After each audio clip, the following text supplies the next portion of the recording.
北京外国语大学、北京外语音像出版社。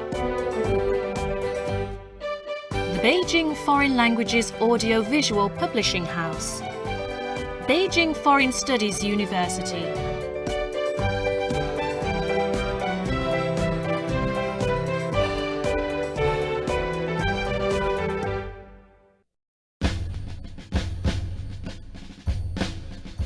《轻松英语名作欣赏》歌剧故事 The Opera Stories.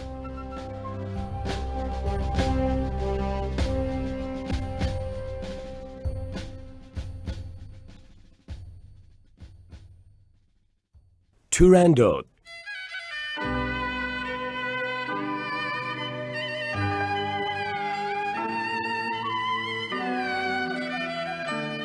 Chapter 1. The Ice Princess.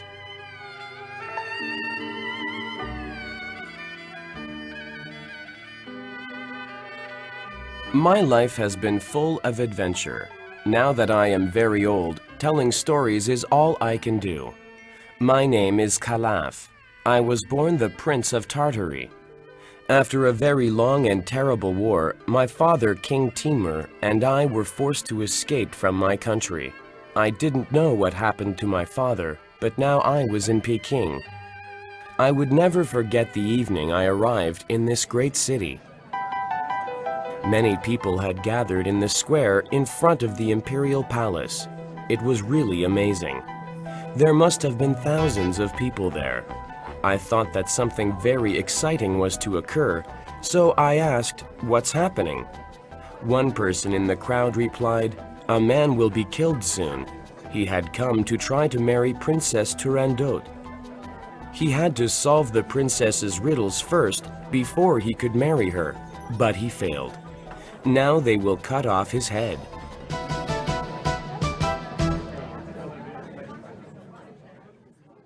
"Who is Princess Turandot?" I asked. "She is the emperor's daughter," said a woman standing next to me. "She is extremely beautiful. So many princes come from different countries to marry her.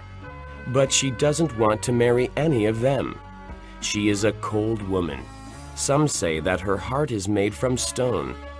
To make it difficult for any man to marry her, she has said that she will only marry the man who can solve the 3 riddles she gives them.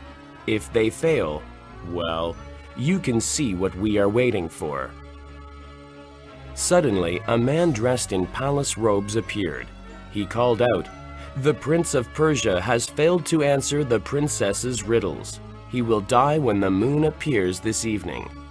As I was listening to this, there was a loud sound behind me. I turned around and saw an old man lying on the ground. A woman yelled out, "Look! They just threw the poor blind man on the ground." I rushed over and helped the man to his feet. I was shocked. The old man was my own father, King Timur. "Father," I cried out, "you are here in Peking. I have been looking for you everywhere."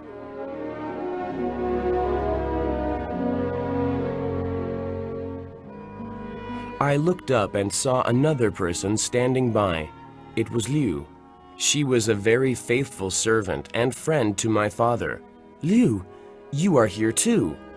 "She has been wonderful," said my father.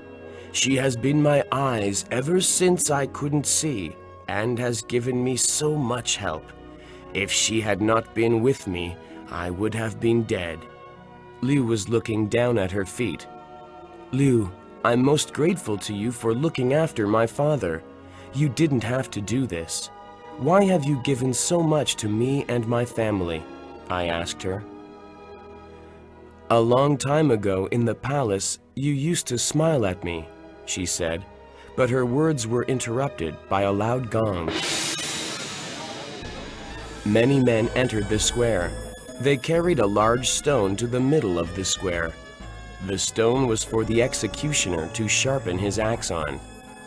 "Cut off his head when the moon appears," people shouted.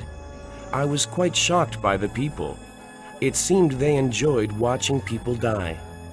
"These people are like animals," I thought. How can this Princess Turandot kill so many men? She really is a cold-hearted woman.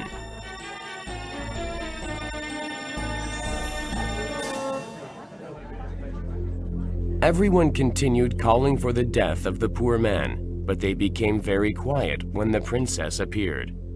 The princess was wearing a long white robe. From a distance, it looked like ice. She had beautiful black hair, which was so long that it almost reached the floor. Her face was perfect, and her lips were red like roses. She opened those beautiful lips and ordered, "Guards, take him away to cut off his head." The poor prince was dragged away to his death. It was such a terrible night, but I could not think of the poor man anymore.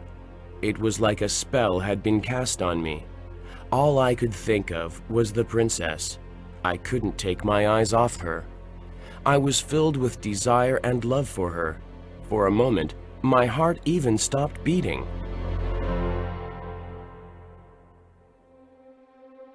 Then I did something which would change my life forever. I said in a very loud voice, "I have come here to make the princess my bride. I will solve her riddles and she will marry me."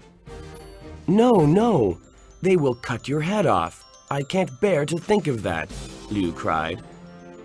"This means I will lose you again. Please don't do this," Father begged me. But I didn't listen to them. I walked toward a very large gong in the square. Anyone who wanted to marry the princess had to hit the gong 3 times. As I walked up to the gong, 3 men raced in front of me and stopped me. One said, "I am Ping, the Grand Chancellor." The second said, "I am Pong, the Chief Cook." The third said, "I am Pang, the Marshal." "Do not do this," they all cried out. Pang said, "Look in the sky. Can't you see the ghosts of the dead flying around this great city? They are the men who died for the princess's love." Ping said, "There are so many pretty women. Go and find another pretty girl." I just said no and walked past them. I struck the gong 3 times.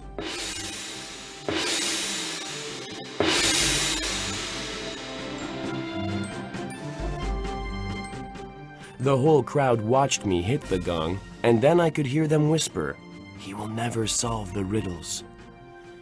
The 3 men were also talking among themselves. "There have already been 13 deaths this year. This city is filled with blood." Even though everyone thought I would die, I would not change my mind. I wanted to marry the princess. Soon, 2 guards came out and took me inside the palace. After a few moments, a group of wise men walked in with large documents. I guessed they contained the princess's riddles. After the wise men came some other men. They were carrying red and white lanterns. Red was for a wedding and white was for a funeral. Finally, the emperor appeared. He did not look like a happy man. He looked at me and said, "Please do not do this. Don't try to answer my daughter's riddles. You can leave now before she comes." "No," I replied. "I will try to answer." The emperor asked me twice more, and I answered each time, "Let me try."